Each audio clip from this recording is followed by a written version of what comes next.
Today's commentary is on Ash ED's really terrible review on Spider-Man 2. And just so you know, I'm going to jump right into this one, because it's going to be a long commentary. Hello everyone, Ash here, and it's time for Why It Fails. And this week's version of Why It Fails is going to be Spider-Man 2. Hey Ash, you do realize we don't use potatoes as mics anymore. There's this thing called a computer where you can actually search on this thing called the internet for the ability to use your computer mic, you know, like a normal microphone, as opposed to, you know, sounding like you're from the 1940s. Now, before the Raimi Man fanboys come out and demonize me for daring question this film, if you think I'm joking, I'm not. I've actually had a few of them tell me to kill myself for questioning Spider-Man 2, certain points, which I'm going to get into in this Why It Fails. I'm going to say this right now.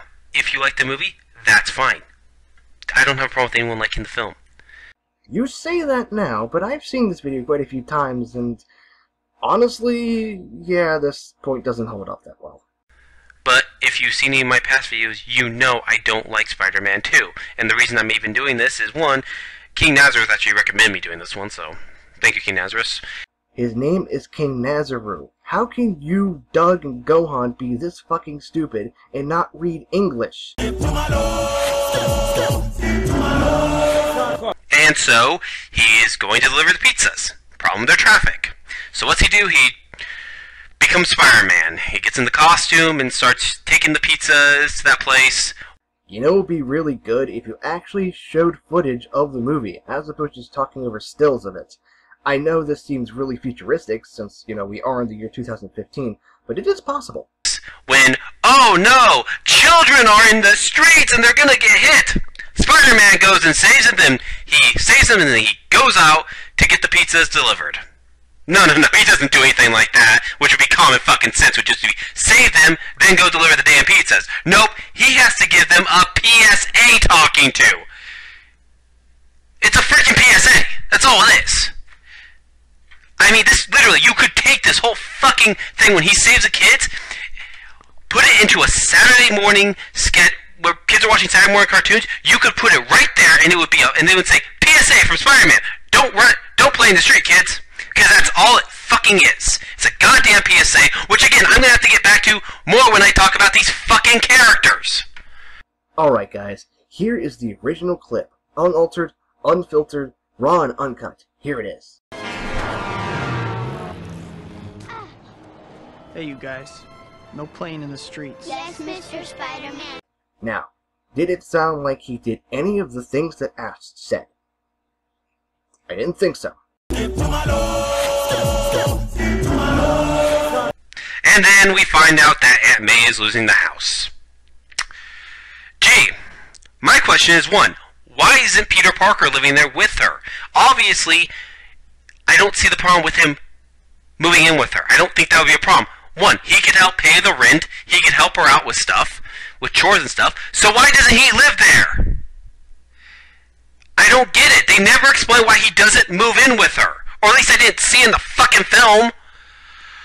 There is this thing called actually living out on your own and trying to support yourself. I know it's too realistic for a movie where someone gets, you know, bitten by a genetically modified spider, but you take what you can get, I suppose. But anyways, then he gets $20 from her. He says, I can't accept this. She says, take it, and he fucking takes it. Don't care too much about that, except the next scene is him going to his fucking piece of shit apartment, and basically, he runs into the guy who runs the apartment, and he says, I assume they got this guy from a fucking cartoon, because this is what this guy who's demanding the rent is. He's a fucking goddamn cartoon character. Just watch him! He is like a fucking cartoon! Seriously, this is a cartoon! I don't get it. He says rent due and he's Russian. So what? That doesn't mean he's a cartoon character, unless you're projecting feelings of hatred towards Russians, which, okay, it might be understandable. Darn those Russians and their Sputniks. Anyways, now let's get into the villain of this film. Doc Ock. Oh boy, wow. What can I say about this? He's a stereotype. A stereotypical mad scientist with motivations that make no fucking sense. Excuse me, how? We have an entire scene establishing that he wants to do good for mankind, he loves his wife and loves his work. I don't know why you'd exclude this. It's an important part of his character. Oh wait, I forgot. This is somebody who hates Spider-Man 2 and won't give it any sort of credit. First and foremost, and I shit you not, when he puts on his mechanical arms, one of the journalists says, "How'd you prevent them from controlling you?" They can't. They don't have a mind of their fucking own.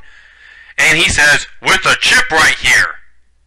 Well, wait a minute. How can they? They don't have brains. You control them. I'm not sure how you're controlling them when, in reality, that thing would rip off your fucking back, tear your fucking spine out. See how heavy that fucking thing is? It would rip out your damn back, but hey, somehow or another, they can't control him. I don't know how that fucking works. Artificial intelligence is something that is seen in, well, computers or electronics. They don't have to have a brain to be intelligent. If they're programmed to be smart, they can be programmed to be smart. And second of all, who the fuck cares about realism in a series where Spider-Man fights people with superpowers? Also, it wraps around his stomach so he can carry more. Seriously, Ash, are you grasping at straws or are you grasping at tiny hairs? Actually, I'm inclined to believe both. But anyways, he's about to do his science experiment where he's going to make an unlimited source of energy with precious trinium, or whatever the fuck it's called.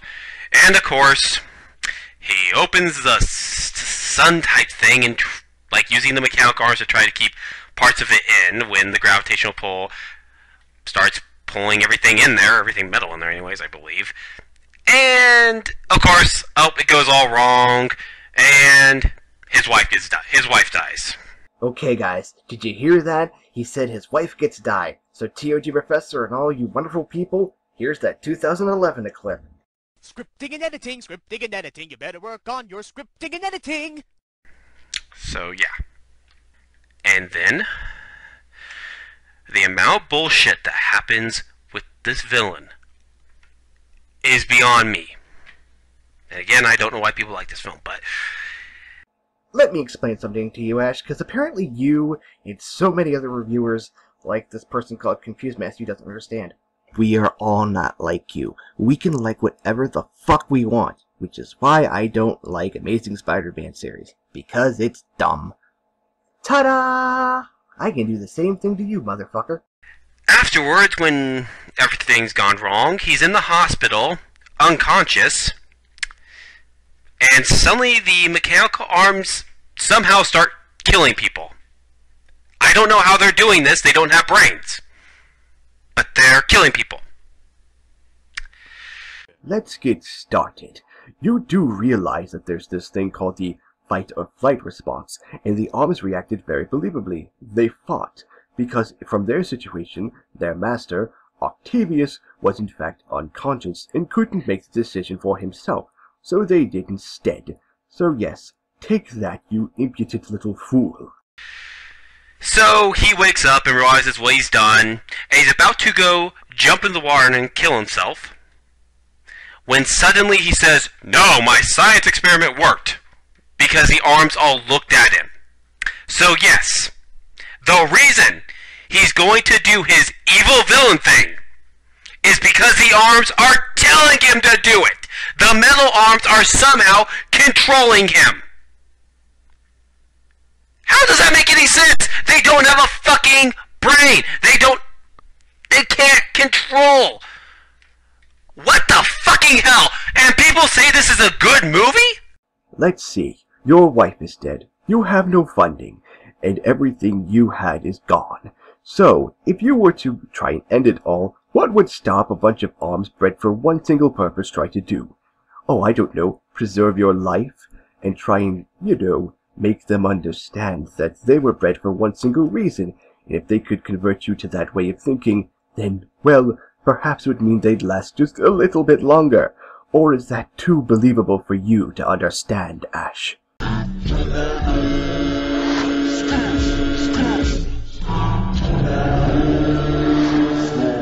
Then after that, he says, well, first I need money. Well, first and foremost, you have these fucking metal arms. Why don't you just use them to grab the stuff you need? You don't need money. You could just use the metal arms. But no, he needs money. So he goes and robs a bank, not wearing a mask so people know what he looks like. And pretty much after that, he and Spider-Man have their little fight, and God, Aunt May helps defeat Doc Ock in this fight. I'm not kidding you. She uses her purse and hits him in the face. Shame on you.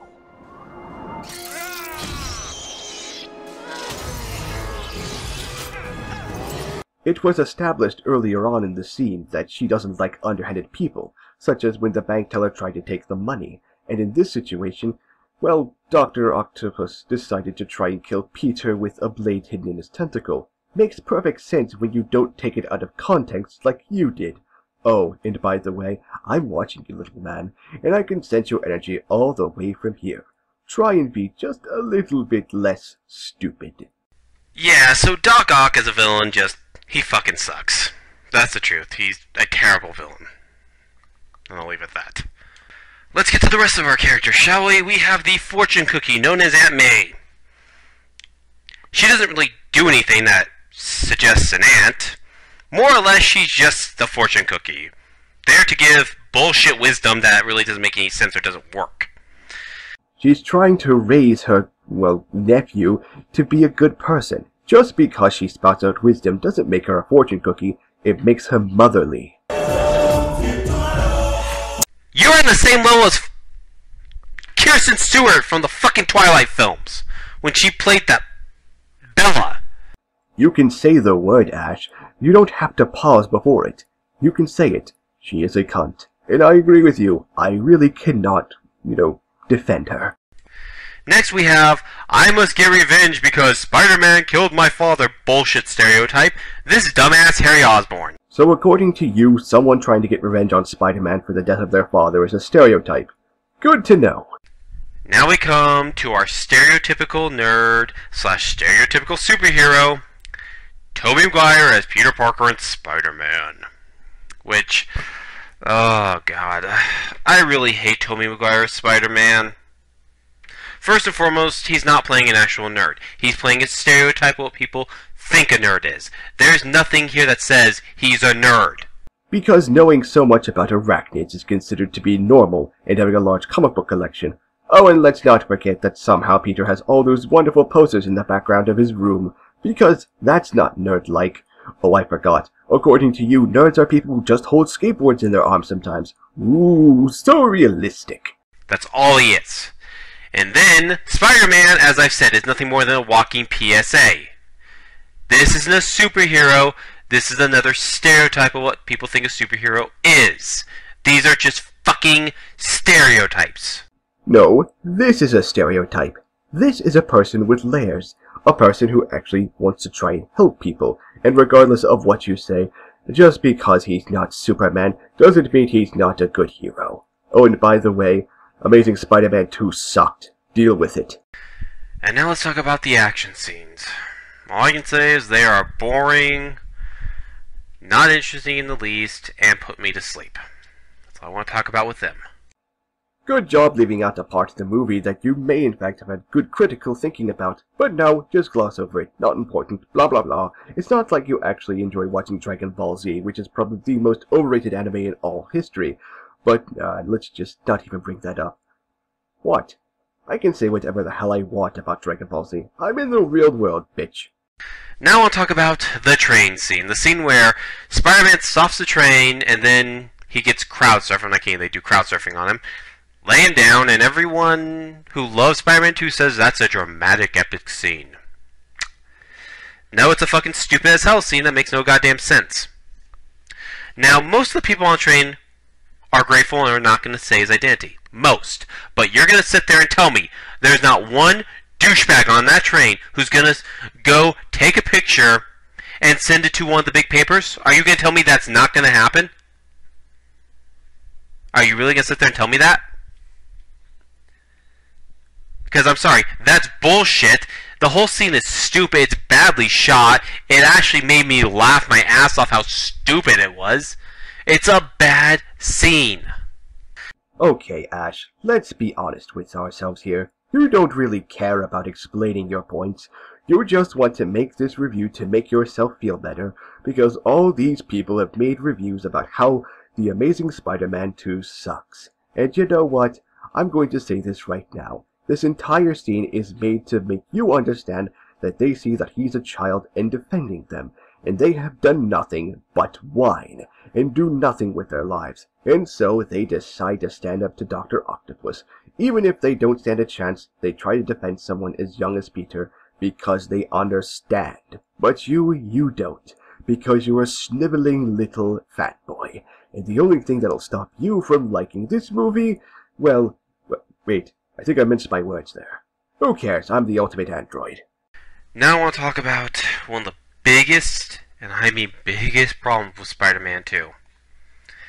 And that is, in a lot of the scenes in this film, you either see Peter Parker getting bitched at or throwing a bitch fit. And that's what happens. That's what he does. He starts crying in 90% of the fucking scenes in this film. He starts fucking crying, or he starts saying, "It's too hard to be Spider-Man. It's just too tough. I can't do it anymore." Or people are yelling, going, "Parker, you're on fucking late. Parker, this, Parker, you suck. Parker, Parker, Parker, you're a fucking idiot. Parker, you suck." Yeah, this is all it fucking does half the time in this fucking movie. It's nothing more than him getting bitched at or throwing a bitch fit. That's all it fucking does. It's repetitive and it's fucking annoying, and it leads to him, Spider-Man, quitting. He's quitting because it's too hard. He's not quitting because he failed to protect the city. He's not quitting because he lost Mary Jane, even though I think that'd be a good thing. No, he's quitting because it's too hard. Oh, boo fucking who. In the comics, Spider-Man quit being, well, Spider-Man because he wasn't getting respected for his decisions he made. And here it's the exact same thing. And this is where this commentary, at least to me, will end. Because you do nothing at this point to even remotely try to rectify any of your explanations or lack thereof. You simply, sir, are a terrible video maker, and assume that everyone is some sort of sheep that only follows you. Let me explain something, Ash. If you do try to make some sort of response and unsubscribe to me and try to stir up drama like you mostly do whenever anyone makes an opinion other than yours, don't worry, I'm sure I'll fight back just as much as anyone else. Let's see what you can do.